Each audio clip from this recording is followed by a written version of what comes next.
il y a vraiment énormément de producteurs de branches.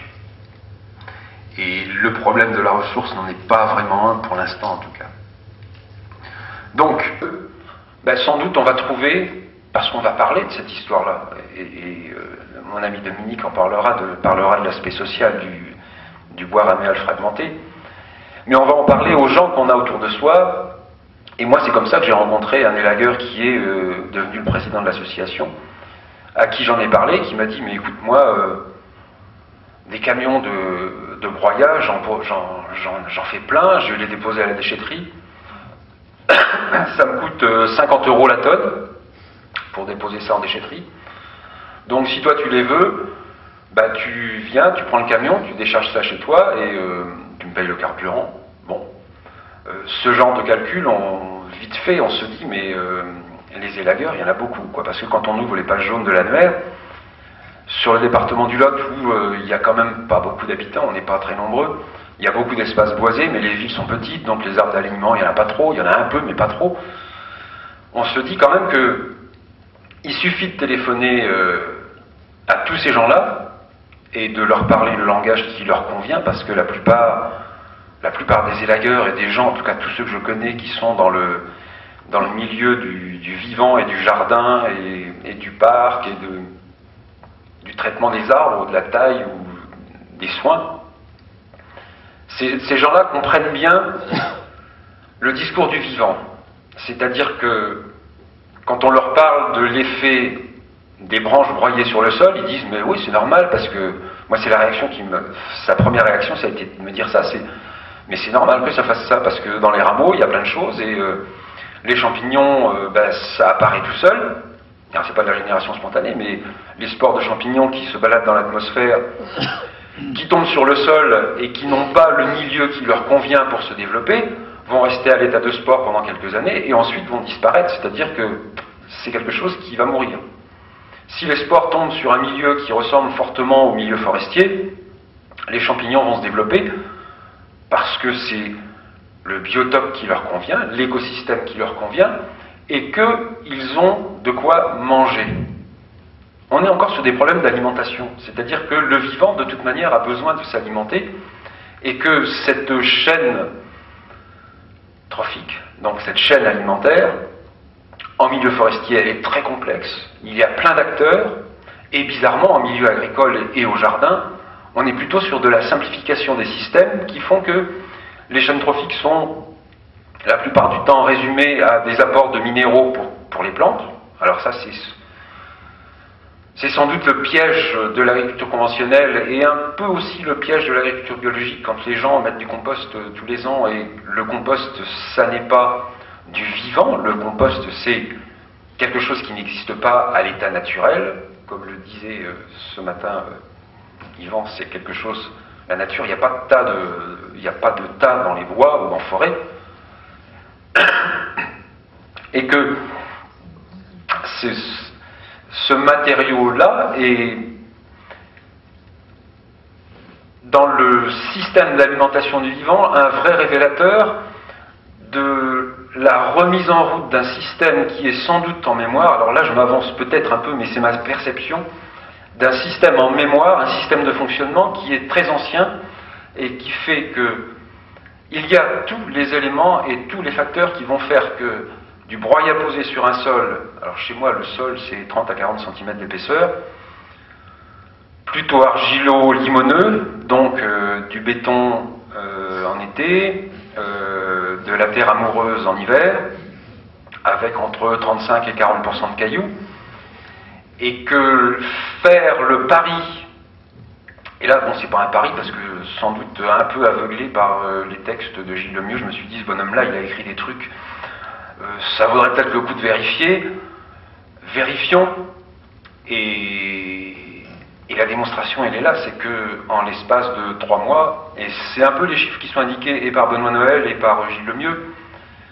on assiste à moi j'appelle ça la révolution du sol, mais je pense que c'est bien le mot qui convient, et ça s'accompagne de notre révolution intérieure aussi, si on veut bien être attentif. En l'espace de 3 mois, mon sol, qui était impénétrable par n'importe quel outil, quelquefois même la baramine, ça rentre difficilement. En l'espace de 3 mois, ce sol s'est transformé de lui-même uniquement par cette couche de broyat et transformé au point de rentrer. Alors je le fais un peu pour épater, mais on rentre la main dans le sol jusqu'à un peu plus loin que le poignet. C'est-à-dire que de béton ou de sol compacté, on est sur un sol qui est devenu meuble, mais qui est devenu meuble par lui-même, de uniquement l'accompagnement qu'on a eu, de lui donner à manger ce qu'il connaît. Et c'est pour ça que je vous parlais de mémoire. Je pense que ces sols ont une mémoire de fonctionnement, tout comme nous, et là c'est parce qu'il vient de nous quitter un peu que je vais en parler, un peu comme Lévi-Strauss qui nous parlait de l'homme primitif qui est en nous, qu'il suffit juste d'aller réveiller, et de bien comprendre que, et en tout cas de bien sentir que ça se fait sans nous, et que notre rôle ne doit être qu'un rôle d'accompagnant ou d'accompagnateur, de faire les gestes qui conviennent au bon moment, et pas trop de gestes, juste les gestes qu'il faut, et que ces 3 étapes, coupe, broyage et bandage, sont des choses qu'on peut faire déjà entre amis. Alors dans les associations en général, ça se passe toujours comme ça, on vient donner un coup de main pour la coupe, pour le broyage, pour les bandages. C'est l'occasion de faire un bon repas, c'est l'occasion socialement de renouer des liens autour de quelque chose qui nous concerne tous, la terre. Et que c'est vrai que, et le paysan, qu'il soit agriculteur ou maraîcher, de façon, je dirais classique, ou en tout cas telle qu'on nous l'a appris et telle qu'on nous l'apprend dans les centres de formation, ces gens-là n'ont plus le temps de s'émerveiller de la façon dont le sol est capable de produire ce qui va nous nourrir et nous permettre ensuite de philosopher en paix. Là, c'est une petite boutade pour le repas de ce midi. Mais Dominique en reparlera tout à l'heure, mais on aide certains paysans en Afrique, et en Afrique, ce qui compte, c'est déjà d'avoir quelque chose dans le ventre. Et la fonction d'émerveillement est là aussi chez les Africains avec le BRF. Mais bien comprendre que ces 3 étapes-là, on doit les faire au bon moment. Alors, pour ceux qui connaissent bien, on peut considérer qu'on peut couper les bois à partir du moment où ils ont outé. Donc, comme le mot l'indique, c'est au mois d'août qu'on peut commencer à couper les branches, qu'on peut garder pendant des semaines, voire des mois, parce qu'il n'y a plus. Il n'y a plus ces voyages de sève, montée et descente. On est sur quelque chose qui est dormant, et que, une fois qu'on les a coupés, on a le temps de les stocker dehors, ça craint rien, et de faire venir ensuite la machine qui va permettre de les broyer le plus rapidement possible, parce qu'on a quand même un souci de gestion de l'énergie de ces machines qui consomment du pétrole. Là aussi, peut-être qu'on aura le temps de vous parler des projets qu'on a sur une machine pour broyer sans pétrole. Donc ces 3 étapes-là sont importantes.